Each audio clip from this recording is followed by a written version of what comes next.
விநாயகனே வினை தீர்ப்பவனே வேலமுகத்தோனே ஞாழ முதல்வனே குணாநிதியே குருவே சரணம்.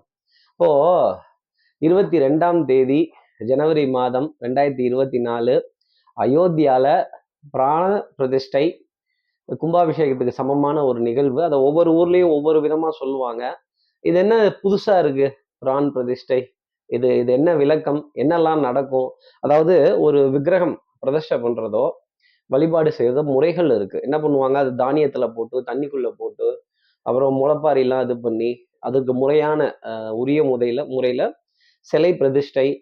இதுதான் பிரான் பிரதிஷ்டை. இன்னொரு விதத்துல இதை நான் எப்படி பார்க்கிறேன் அப்படின்னா, ராமருக்கு பட்டாபிஷேகம் தான். கும்பாபிஷேகமோ மற்ற பிரதிஷ்டையெல்லாம் வேலைக்கு ஆகுது. அதை பட்டாபிஷேகம்னு நம்ம சொல்றதுதான் சிறப்பு. அதற்காகத்தான் அத்தனை காலம் அவரும் காத்திருந்தார். அப்ப அந்த நிகழ்வுக்காக இத்தனை காலம் காத்திருந்ததும் ஒரு விதத்துல நம்ம அதை சமமாவே பார்க்கலாம். இன்னொன்னு, அஹ் இது அபிஜித் முகூர்த்தம் அப்படிங்கிற ஒரு முகூர்த்த நேரத்தை குறிச்சு இந்த பிரதிஷ்டை அப்படிங்கிறது அங்க நடைபெறுது.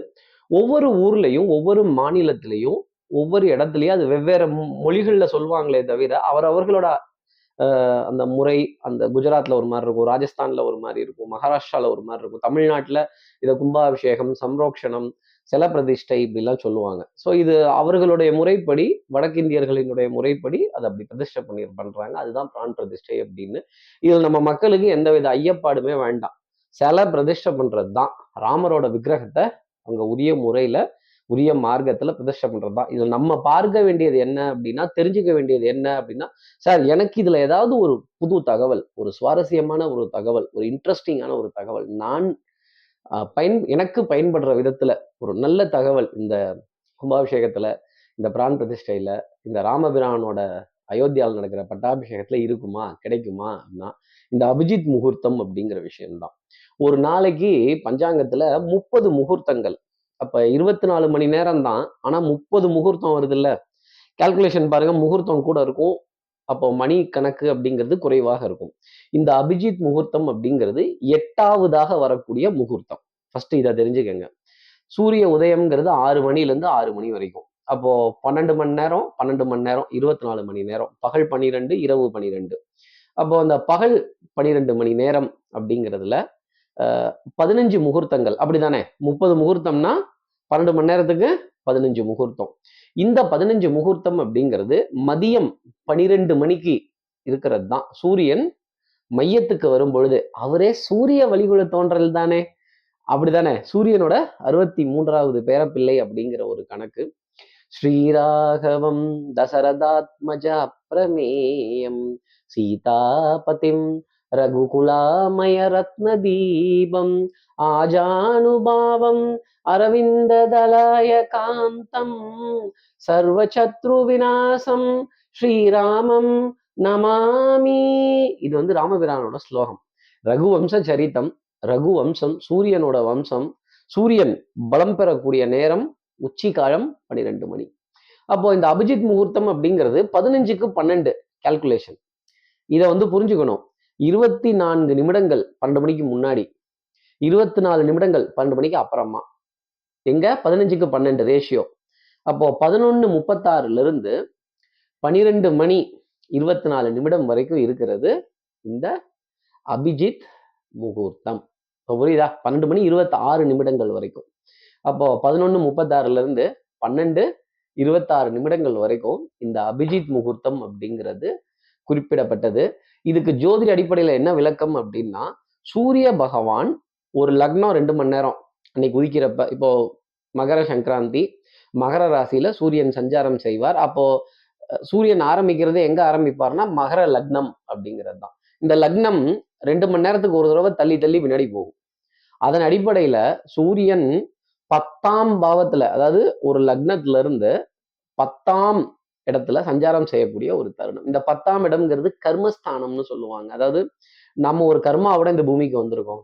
நம்ம கர்ம பலனை சுமந்துட்டு வந்திருக்கோம். நம்ம ஒரு கர்மத்தை சுமந்துகிட்டு இருக்கோம் அப்படின்னு. ஸோ இந்த கர்மத்திலிருந்து இருந்து விடை பெறணும், இந்த கர்மாவை தீர்த்து வைக்கணும் அப்படின்னா, இந்த 10ஆம் பாவத்துல இருக்கிற சூரியன் அந்த லக்னத்துல இருந்து, அதுதான் அங்க ஸ்பெஷாலிட்டி. அந்த அபிஜித் முகூர்த்தமும் இந்த 10ஆம் பாவமும் வேலை செய்யக்கூடிய ஒரு தருணம். ரொம்ப சிறப்புக்குரிய ஒரு நேரம். அந்த முகூர்த்தம் அத்தனை சிறப்புக்குரியது.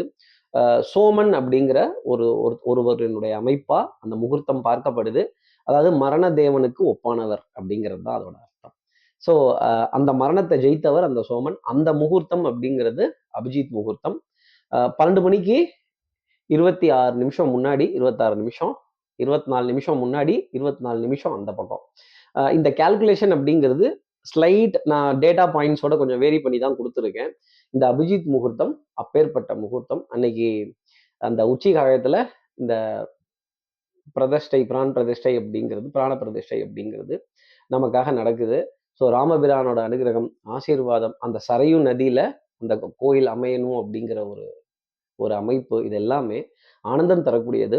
ராம நாமத்தை பத்தியோ ராமரோட பெருமையை பத்தியோ மகாவிஷ்ணுவோட சகசர நாமம் அத்தனை சிறப்பா சொல்லுது. இது வந்து துளசிதாசரோட ராமாயணம் கூட இந்த அபிஜித் முகூர்த்தத்தை பத்தி அவ்வளோ பிரமாதமா சொல்லுது. ராமநாமமே சகசரநாமம்னு மகாவிஷ்ணுவோட சகசரநாமத்துல சிவபெருமான் பார்வதி தேவி கிட்ட சொல்றார். ஸ்ரீராம ராம ராமேதி ரமே ராமே மனோரமே. ராமநாமமே சகசரநாமம், அதை நீ கேளு, அதை நீ 3 தடவை சொல்லிட்டு போ, எல்லாத்துலயும் ஜெயிப்ப அப்படின்னு. அடுத்து துளசிதாசர் சொல்றார். என்ன சொல்றார்? நவமி திதியில சுக்லபட்சத்துல, இது வளர்பிறை சுக்லபட்சம்னா, தேய்பிரைனா கிருஷ்ணபட்சம்னா தேய்பிறை, நவமி திதி சுக்லபட்சத்துல இதே அபிஜித் முகூர்த்தத்துல பிறக்கிறார். எப்போ? ராத்திரி 11:36 இருந்து 12:24 வரைக்கும் அபிஜித் முகூர்த்தம்.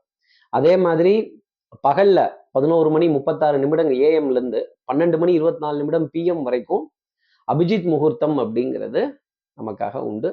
அதுல தேய்பிரை அஷ்டமியில கிருஷ்ண பரமாத்மா பிறக்கிறார். எதுல? அதே அபிஜித் முகூர்த்தத்துல. ஸோ இதெல்லாம் ரொம்ப பிரமாதமா உற்று பார்த்து இப்படி வெரிஃபை பண்ணி, இவர் தேய்பிரை, இவர் நவமி திதி, ஸோ இதை போலவே இது நடக்கணும் அப்படின்னு ரொம்ப சிறப்பா இந்த முகூர்த்தத்தை குறிச்சு ரொம்ப பிரமாதமா ஏற்பாடு பண்ணியிருக்காங்க. டெஃபினட்டா இந்த இந்த இந்த நிகழ்வுக்கு அப்புறமேலே, இந்த பிரான் பிரதிஷ்டை நிகழ்வுக்கு அப்புறமேலே பாரத தேசத்துல மிகப்பெரிய சுபத்துவமான நிகழ்வுகள் உலக அரங்கில் நிறைவேறும். நம்ம தேசத்துல இருக்க எல்லாருக்குமே ஒரு சுபிக்ஷம் அப்படிங்கிறது கிடைக்கும். அந்த ராமன் போன பாதையில தான் நம்ம பிரதமர் அவர்களும் போயிட்டு இருக்கார். அதனுடைய அடையாளமா தான் நேற்று ஸ்ரீரங்கம் வந்தது, வழிபாடு பண்ணினது. அந்த ராமபிரானோட குலதெய்வமான விக்கிரகம் தான் ஸ்ரீரங்கத்துல இங்க இருக்கிறது. அப்போ குலம்னு ஒண்ணு இருக்குல்ல, குல தெய்வம்னு ஒண்ணு வருது இல்ல.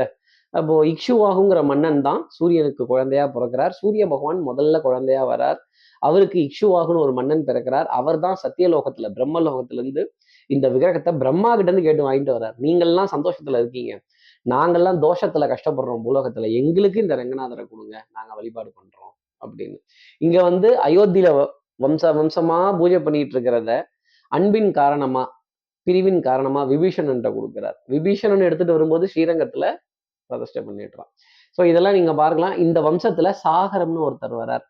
அவர் தான் உப்பு தண்ணீரை பூரா ஒன்னா சேர்க்கிறார். அதுக்கப்புறம் தான் விவசாயம் நடக்குது, தானியங்கள் விளையுது, காய்கறிகள் விளையுது, ஜனங்களுக்கு புவா உணவு அப்படிங்கிறது கிடைக்க ஆரம்பிக்குது. இதுல ஹரிச்சந்திர மகாராஜாவினுடைய வரலாறு, அயோத்தி சக்கரவர்த்தி ஹரிச்சந்திர மகாராஜன் 27வது தலைமுறையில பிறக்கிறார்.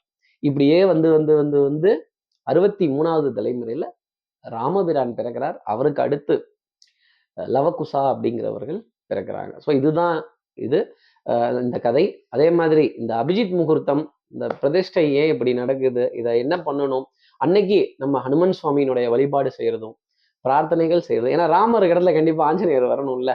துளசிதாசர் கேட்கிறார், எனக்கு ராமரோட தரிசனம் கிடைக்கணும், ராமரோட தரிசனம் வேணும்னா நீ ஆஞ்சநேயனை தான் பிடிக்கணுங்கிறார் நாரதர்.